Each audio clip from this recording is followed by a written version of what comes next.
Hello Carado community. This video is about the toilet area in your motorhome. There are different types of toilets, and I will explain the tips for using them and all other functions. But before we go into detail, let's take a look at the different types of toilets that can be installed in your motorhome. For example, there are swivel toilets, bench toilets, and vario bathroom toilets. Depending on the model, usage may vary, so let's jump straight into the explanation.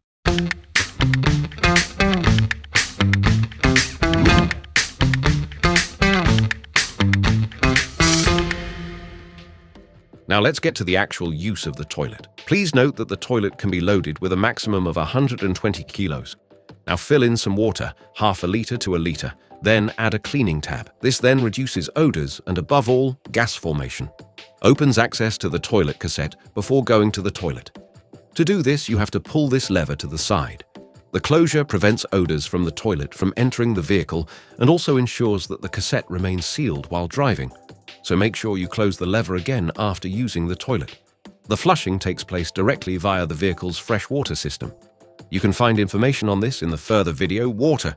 But what do you do when the display next to the toilet turns red? This means that your toilet cassette is full. I'll now show you how to empty the toilet cassette correctly.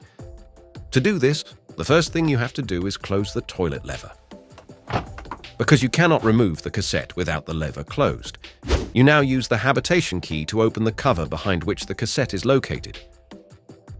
To do this, you press both buttons. You can then pull out the key and lift the cover up. It's magnetic, so it stays up here by itself. Then you pull the blue lever up and remove the cassette from the vehicle. You can then raise this lever like you would with a rolling suitcase and then take it to the disposal station. There you unscrew this trunk, open the cover, and then pour the contents into the disposal station. It helps if you press this blue button here, then a little air flows into the cassette, and this makes the whole thing easier. The toilet is now ready for use again. If the vehicle is to be parked for a longer period of time, for example in winter, it is advisable to completely empty your water tanks, the toilet cassette, or the water. If you are not using it for a long time, you should let your toilet cassette dry out completely. That was a quick introduction to the toilet area of your RV. If you need further information or have any questions, please write to us in the comments or watch our other videos.